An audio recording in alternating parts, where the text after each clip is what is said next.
Salut les gars, bienvenue dans un petit nouvelle vidéo YouTube. So if you're ready, and if you let me, I wanna see it in motion, in 3D. You always grab me, champagne confetti. I wanna see it in motion, in 3D. Aujourd'hui, nous sommes dans une vidéo spéciale livre. Écoutez, là, vous voyez pas de livre, mais écoutez. Attendez, je vais faire un peu de place. Et vous savez pas ce que ça donne.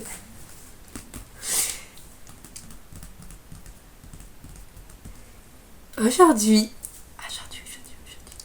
bienvenue dans un petit bilan de mi-d'année de lecture. J'ai vu ce concept sur le booktube de We Read Together. And elle a mis les 20 questions. En fait, en gros, elle répondait sous forme de questions. Et elle a mis les 20 questions. Excusez-moi. Elle a mis les 20 questions en barre de description. Et je les ai repris. Je les ai écrits dans mon carnet. Et je vais répondre à ces questions. Donc, let's go en fait. Là, je suis dans mon univers. Je sais pas combien j'ai de livres. Mais il y a des livres qui vont aussi se répéter souvent. Pas mal, souvent. Bref, c'est parti pour la première question. Il y a 20 questions, je crois. Il y a 20 questions, donc on va beaucoup parler entre toi et moi. Dis-moi en commentaire, s'il te plaît, le nombre de livres que tu viens de lire jusqu'à maintenant. Moi, je suis actuellement à 35 livres. Je suis un peu en train de bloquer sur le jeu des menteurs de Anita Higgins que je suis en train de lire sur ma liseuse. Mais écoutez. Bref, let's go. Alors... Première question, meilleure lecture de l'année jusqu'ici. Alors les gars, vous ne me connaissez pas, moi je suis trop bon public. Donc la plupart des livres, je les adore. Et j'ai pas pu en choisir qu'un. Donc j'en ai choisi 1, 2, 3, 4, 5, 6, 7. J'en ai choisi 7. Mon micro, je peux pas l'accrocher parce que le truc il est cassé. Ça me fait un peu chier.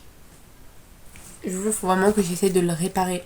Ça me changerait la vie. Le truc il s'est réparé, je crois. Bon bref. Donc, le premier livre déjà, c'est Les astres brilleront toujours de Pauline Bilisari. Vous connaissez mon amour pour Pauline Bilisari. Bah écoutez, attendez. On est un peu trop à l'ombre là. Non, vous trouvez pas? Ah là, on est bien là. Je sais pas. Je suis pas habituée de... Hop.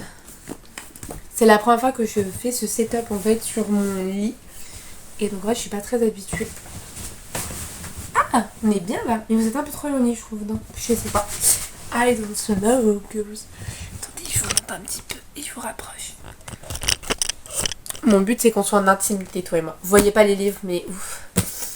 Donc bref, comme je disais, ma meilleure lecture de l'année, c'est Les astres brilleront toujours de Pauline Bilisari. Vous connaissez mon amour éternel pour cette autrice. Et je l'ai eu en avant-première, ce livre-là. Donc dédicacé. Écoutez, on peut voir au post-it que je l'ai. Il n'y a pas beaucoup de livres où je mets des post-it parce que j'ai pas l'habitude de le faire, mais it's a coup de cœur. Yeah. Alors après, cette année, j'ai commencé un nouveau auteur, c'est David Fuenquinos. Et écoutez, il y a 2 de ses livres que j'ai actuellement trop bien adoré. J'en ai lu 4. J'ai lu Charlotte de lui et j'ai lu Je vais mieux. Et c'est aussi mes meilleures lectures de l'année. Même si j'ai un petit kiff pour Charlotte. Puis après, vraiment dans le mood de l'été, Éphémère d'Emma Dinkel, que je n'ai pas du tout annoté mais que j'ai beaucoup trop adoré. C'est une duologie, comme par exemple avec ma deuxième lecture préférée, ou une autre lecture, Blendly de Paulade. Ce sont tous les deux des duologies. Et écoutez, j'ai beaucoup trop kiffé. Voilà, j'ai trop hâte, j'attends le tome 2, comme on attend à manger. Écoutez, moi je suis un tout petit peu perdue. J'ai oublié un livre, non? Ah non, c'est bon. Je suis un peu paumée là, en fait, il y a un peu tout qui est pas très bien rangé. En même temps, je regarde. Il y a aussi, alors il y en a encore 2. Il y a Un automne pour te pardonner de Morgane Moncomble, la reine de la New Romance. J'ai lu aussi Aime-moi, je te fuis, mais c'était pas vraiment un coup de cœur. Mais Un automne pour te pardonner, vraiment le meilleur de toute la terre entière. C'est le premier tome de la saga Seasons. J'ai encore 2 tomes de la saga Seasons à lire, c'est hiver et printemps. Mais j'attends vraiment la saison pour les lire. Puis le dernier livre, c'est Emma Dinkel encore, Altitude. J'ai beaucoup trop adoré. Alors, hop, j'ai vraiment trop de livres, c'est horrible. Ma plus grosse déception, alors c'est une grosse déception, mais en même temps c'est aussi un DNF. Je sais pas si je l'ai lu dans le cadre de mon challenge de lecture. Et, ah oui, la plupart des livres que j'ai lus là, c'est dans mon challenge de lecture ou dans d'autres challenges. J'en ai pas parlé.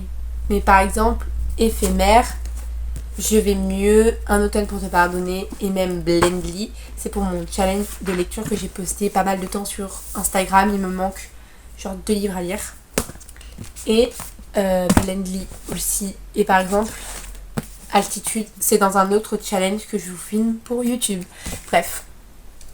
Alors, ma plus grosse déception, revenant à ma plus grosse déception, c'est The Love Hypothesis. Je ne sais pas si le challenge de lecture était posté, mais je l'ai DNF. Ok, la couverture elle est belle, mais je pense que je l'ai lu dans un trop bam. J'étais pas à fond dans l'histoire, c'est un âge gap, si je dis pas de bêtises, un perfect dating aussi. C'est une étudiante en doctorat qui tombe amoureuse de son professeur, je crois. Voilà, c'est un professeur régnant sur les laboratoires de Stanford et connard notoire. Donc c'est un petit fake dating. Il est beau, mais ça me donnait pas très envie. Donc écoutez. Il y a eu des déceptions, il y a aussi eu des surprises. Il y a eu 2 surprises. Ma foi. Attendez, il faut que je m'en sorte un peu. Il y a eu... En fait, il y a que des surprises. Mais quand je vous dis des surprises, il y a eu 3 surprises. Déjà, d'aimer de lire du contemporain. Donc David Fuenquinos en l'occurrence. Moi, je suis pas trop contemporain. Et dans cette idée aussi du contemporain, c'est La librairie des rêves ensevelis de Madeleine Martin. Et je pensais pas aimer ces 2 livres-là, étant donné que c'est un genre où il n'y a pas de romance. Même si dans David Fuenquinos, c'est vraiment que du contemporain, c'est un style hyper différent. Des fois, tu vas avoir genre qu'une phrase dans un chapitre. Et tandis que dans la librairie des rêves ensevelis, je pensais que j'allais aimer, étant donné que ça parle de l'amour des livres. J'ai vraiment trop bien adoré. Puis aussi dans un autre genre, c'est la dark romance, les gars. J'ai lu Captive. Moi, j'ai lu Captive. Je vous ai fait un petit plongée livresque photo fait à la dernière hache. J'ai vraiment beaucoup aimé. Mais on en reparlera. Mes nouveaux auteurs préférés. Attendez, je vais prendre tous les livres. Donc, mon nouvel auteur préféré, j'en ai pris un homme et une femme. Déjà, bien évidemment, c'est David Fuenquinos. Voilà. Alors, voilà. Je considère un auteur préféré quand j'ai vraiment au bout de 2 livres max à lire. Je cherchais trop un autre auteur. Moi, je sors trop de ma zone de confort. Je pourrais dire aussi Polat. Mais Polat, j'ai lu qu'un livre de lui et peut-être le tome 2, je vais peut-être pas forcément l'aimer. Bref, mais sinon... Attendez. Emma Dinkel. Alors Emma Dinkel, elle a sorti que 2 livres pour le moment. Donc un peu obligée. Je suis pas trop obligée de le dire, mais c'est mon autrice préférée. Mais j'ai trop adoré ses livres. Regardez-moi en plus la beauté d'Altitude. Pépitas. Hop. Attendez, je m'en sors à peu près. Ah mince. Alors, bon, maintenant passons aux Book Boyfriends and Book Girlfriends. On va commencer par les Book Girlfriends. Déjà, pour commencer, il y a eu Altitude. Dans Altitude, il y a le personnage d'Iris. Et slash aussi en Book Boyfriends, Ange. Mais voilà, j'ai trop adoré les 2 personnages-là. Dans Blendly de Paula Gauquet, c'est le personnage d'Aline. Je sais pas comment ça se prononce. Je l'ai trop aimé, c'est une femme aveugle, mais je trouve que c'est trop bien de montrer des femmes aveugles et turques aussi. Dans les Book Boyfriends, à part Ange, Alvarez dans Altitude d'Emma Dinkel, il y a Comme des astres brilleront toujours de Pauline Bilisari. Et il y a aussi Thomas Wolfe dans Éphémère d'Emma Dinkel. Je pense que Thomas, j'en parle H24. Je pense que vraiment c'est une addiction. C'est comme une addiction à Anouk Philippini. Et vous pourrez remarquer que je ne vous ai pas encore parlé d'Anouk Philippini. Alors, les livres qui m'ont brisé le cœur. En fait, je parle toujours des mêmes livres, mais en fait, quand j'ai un livre que j'adore, je suis obligée d'en parler à l'infini. Il y a Blendly de Paula toujours. Et Éphémère d'Emma Dinkel, beaucoup toujours. Passons à une autre catégorie le livre que je veux absolument lire. On est en juillet, je vous fais cette vidéo genre un jour avant qu'elle sorte, mais la lecture que j'ai hâte de lire, c'est Un été à New York de... Oula.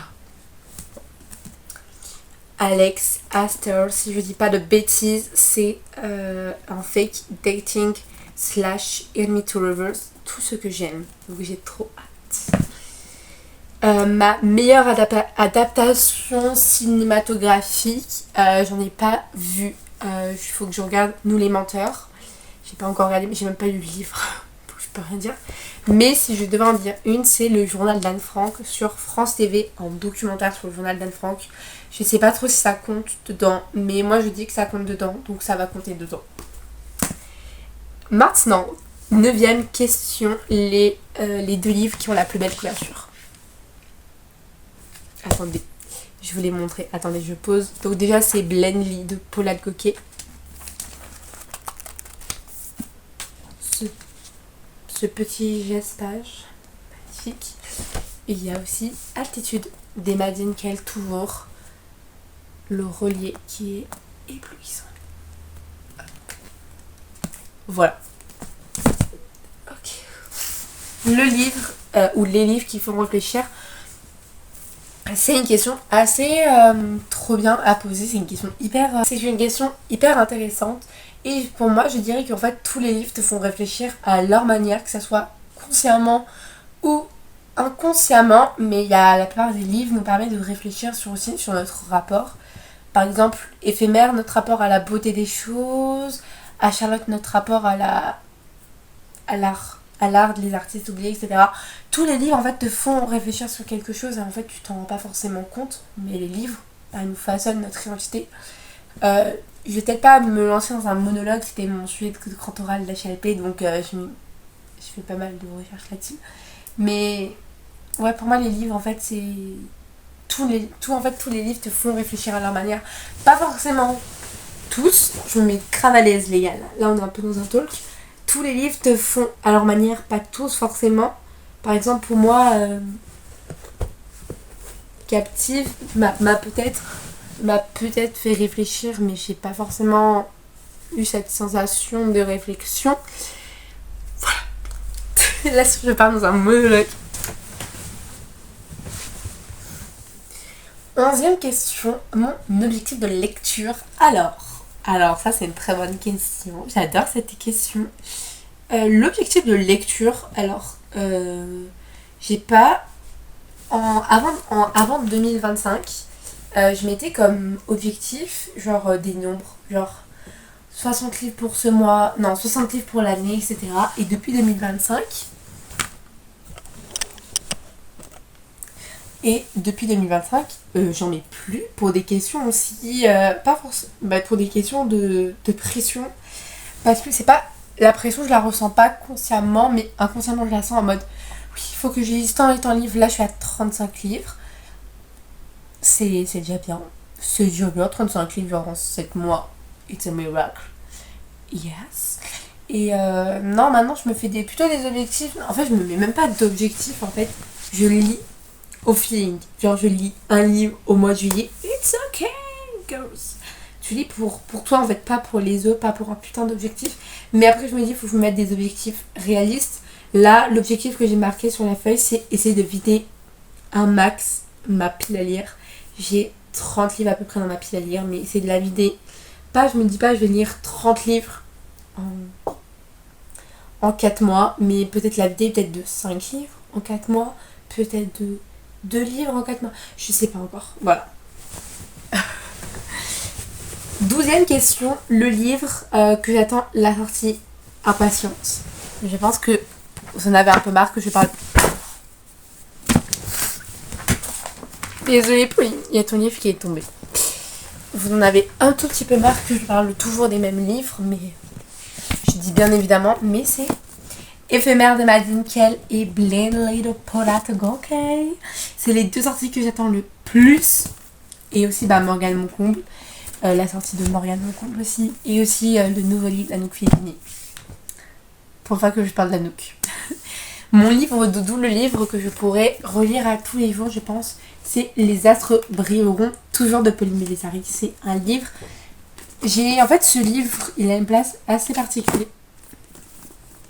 Il a une place assez particulière dans mon cœur. Il y a des livres où tu te représentes dans les protagonistes. Et ça, c'est un des livres où je me représente dans le protagoniste. C'est un des livres qui m'émeut tout le temps. Le personnage, 14e question, le personnage que j'ai adoré détester, écoutez, population, je suis désolée. Il est où le livre? Ah, il est là, je suis désolée. C'est Asher dans Captive. Je ne peux pas me voir Asher dans Captive, j'en ai marre de lui. Je trouve qu'en fait, on parle trop d'Asher et qu'on parle pas de Kiara et d'Ali, qui sont, ma foi, des pépitas. On n'en parle pas assez d'elles. Et voilà, Asher, not for me, because c'est pas un homme capable. En fait, je comprends pas, genre, de dire Asher and my book boyfriends, not girls, not. It's not book boyfriends perfect. Because voilà, because il j'aime pas. Voilà, mais après, comme on dit, enemies to lovers. Mais nous, on sera pas un ennemi to lovers. Nous, c'est vraiment ennemi. Bref, les livres que je recommande tout le temps. Je vais pas vous en parler encore, c'est mes meilleures lectures de l'année. Je recommande toujours les mêmes. Altitude, Un automne pour te pardonner, Blindly, Éphémère et Les astres brilleront toujours. Il nous reste 4 questions. Ah, j'ai sauté la 16. Bref, la 16, je sais pas c'était quoi, mais la 17e question, c'est mis hors de toi. J'ai pas de quelque chose qui m'a mis hors de toi, mais j'ai pas forcément de souvenirs, donc voilà. 18. Ma relecture marquante. Alors, j'ai fait une relecture, moi je fais pas énormément de relecture. J'ai relu Hop Hop, l'amour de Julie Lérat Gersan. J'ai fait un vlog de lecture sur YouTube et je n'ai pas trop aimé ma relecture. C'était une relecture en mode, pour vous expliquer, en 2023 je l'avais noté 4 sur 5 en me disant les personnages sont incroyables, le plot twist est incroyable.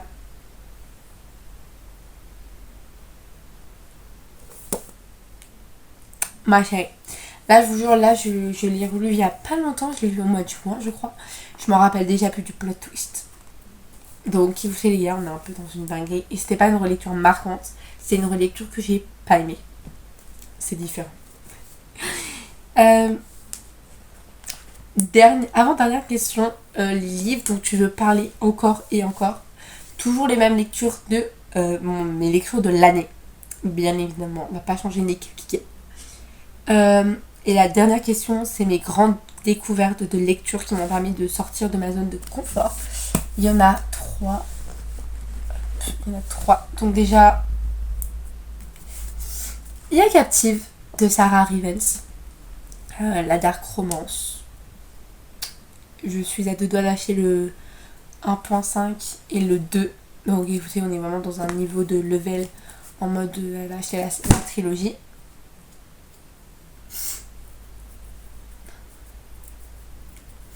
Et bien évidemment, je dis bien évidemment comme si c'était une évidence, mais David Foykines, je pense que c'était je pense que c'était ma vraie découverte de cette année, pas de ce milieu de l'année pour le moment. Et voilà. Bref, merci à toi de m'avoir. Regarde-moi tout ce bordel sur le lit. Maintenant, il faut que je range tous mes livres. Mais merci à toi de m'avoir regardé. Je te fais plein de gros bisous. On se retrouve normalement mercredi prochain. Et sinon, sur ce, je te fais plein de gros bisous. N'hésite pas à me joindre, à me suivre sur Instagram parce que je poste pas mal de contenu là-bas. Bref.